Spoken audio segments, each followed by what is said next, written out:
Joyce Weiss, communication strategist, and welcome to Communicate with Impact. Today, I have a guest who happens to be a colleague of mine. We started our careers exactly the same time, and we're in the same mastermind. And I'm thrilled to introduce Tom Borg. Tom, hello and welcome.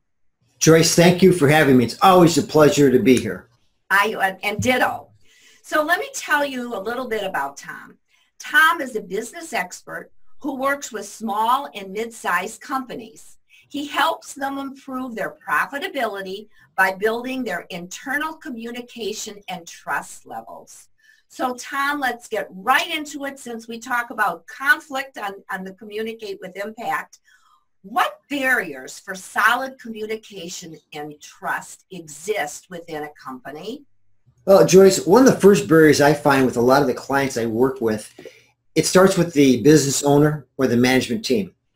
Oftentimes what they'll do is they create an invisible barrier between they and their constituents, people that are working for them. And without realizing it, their position power puts them in such a place that their employees are hesitant to approach them.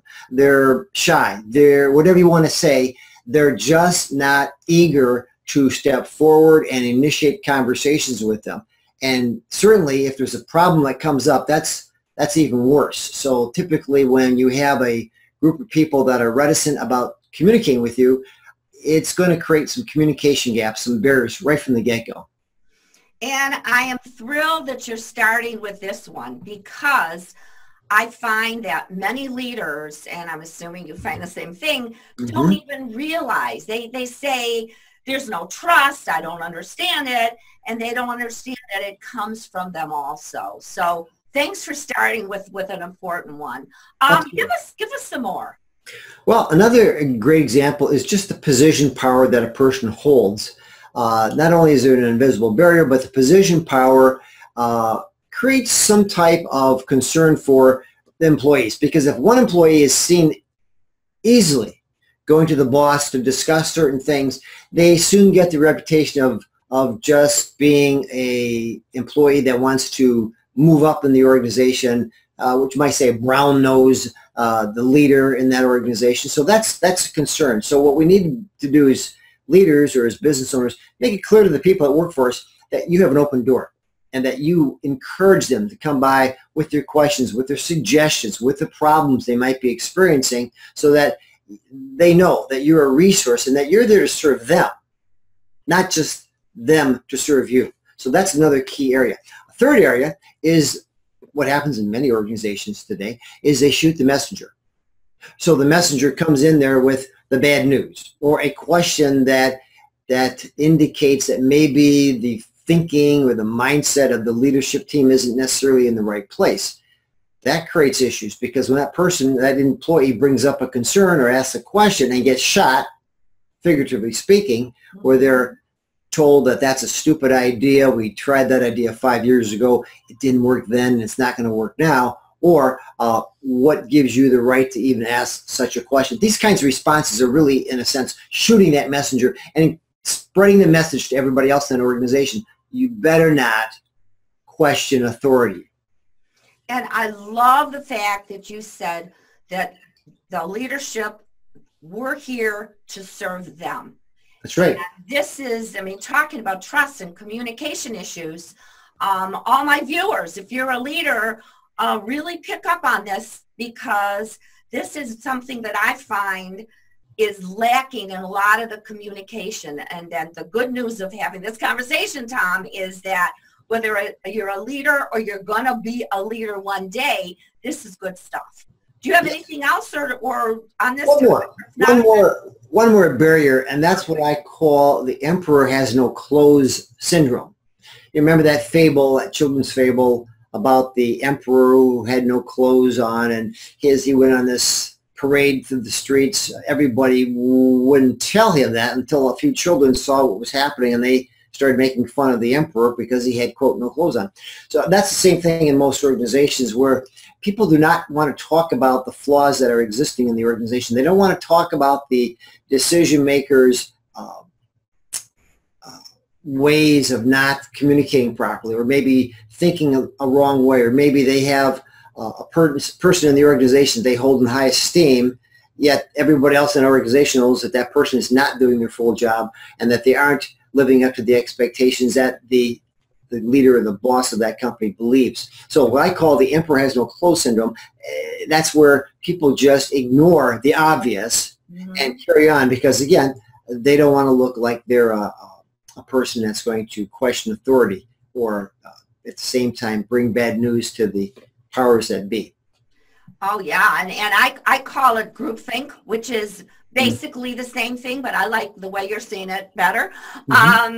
You know, groupthink, it's the same thing. Like, even why should we say something? Because this is the leader. And number one, I could get in trouble. And who am I to say anything? I'm just a fill in the blank. Right. And at the same time, people are concerned about their job, right? They don't want to say the wrong thing, get fired for that, or be put in a position where they may be passed over for a raise or for a promotion. So oftentimes people do abide by the philosophy of just go along to get along. Absolutely. And that's a huge red flag. And listeners and viewers, pay attention to Mr. Borg.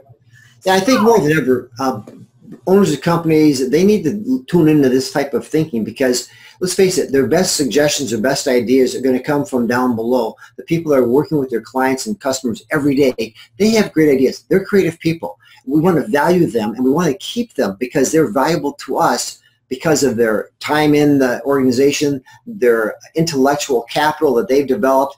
And if we don't encourage them to get participatory in the way they participate in the organization, many times they're going to go some other company because it's going to be a place where they're going to be more appreciated. So we need to value those people that work for us and give them that opportunity to have that trust and the communication that can be built by good, honest, face-to-face communication. And, you know, I'm going to ask you to even go deeper on this because I have probably 5 more questions that I'm not even going to ask today because I want, and that is, if you're willing, I would like you to be a guest again in a future blog. Absolutely. Love to. So, Tom, what can leaders do to make, and because we're talking about trust, we're talking about communication, and what can they do to make their employees feel that, hey, I got hired here because of my skills. I am important. And that's what you touched upon in this last comment. So tell us some more in this area. Sure. So what I like to get into here is what are some really good reasons why a leader wants good, solid communication within their organization. First off, small problems will remain small more often. So if you have good, honest, open communication on an ongoing basis in your company, little problems will not get bigger. See, typically what happens is a problem starts up, no one wants to tell the higher up, they hope that the problem's going to go away. What happens? It doesn't. It gets bigger. And unless a person feels comfortable approaching their superior or their boss or their manager and telling them, hey, listen, we've got a problem here, that's not going to happen unless you have that good, honest communication. So that's a good reason to do that. Keeps little problems little. Next, your team is more willing to admit mistakes and take responsibility to correct them. So in other words, if the individual employee makes a mistake, they're going to admit they made a mistake because they realize that it's okay to make mistakes. And that's a whole other topic. Right. But the fact is that we have honest, open communication. We understand that when people are willing to take a risk, to push the envelope, to make the company a better place to be, we're going to make mistakes. And all a mistake is a mistake, which means you get a chance to take it over again. So that's important. When we're trying to build a solid organization, we're going to have, one, little mistakes are going to remain little. We're going to have more open communication. People are going to be willing to admit their mistakes. And next, it does foster creativity. What I mean by that is if people are allowed to think out loud, to be able to press the issue, to try something a little different, we'll find that the employees are going to tap their creativity that much more. And as a result, we're going to get more bang for our dollar as far as the potential that we get from our employees working for us. We don't want our employees to do everything we tell them or nothing more than what we tell them because we're really limiting their potential creativity when we do that. Oh, absolutely. And matter of fact, again, if you're not a leader and you hear this, take this important information, because mistakes, and I agree with you totally, if people are too afraid to make mistakes, it's not going to be a very creative environment. That's right. And I've actually had my clients in their meetings of the leaders say, okay, this is a mistake I made this week. Who can beat me on this one? Who can make a bigger mistake? And talking about trust. So, my God, we could go on and on. As a matter of fact, we will in the future communicate with impact topic. Now, Tom, how can our viewers get in touch with you? Please tell us. Yes. Easy way to do it is simply go to my website, www.tomborg, that's B-O-R-G, consulting.com. So www.tomborgconsulting.com, or direct line to our office is 734-404-5909. And tell us the phone number again, please. 734-404-5909. Great. Well, thank you so much for being a guest this week. And remember, viewers, to sign in, to give comments on the blog, and Tom will get them personally. Tom will send you any responses, I will. And remember, you get what you tolerate.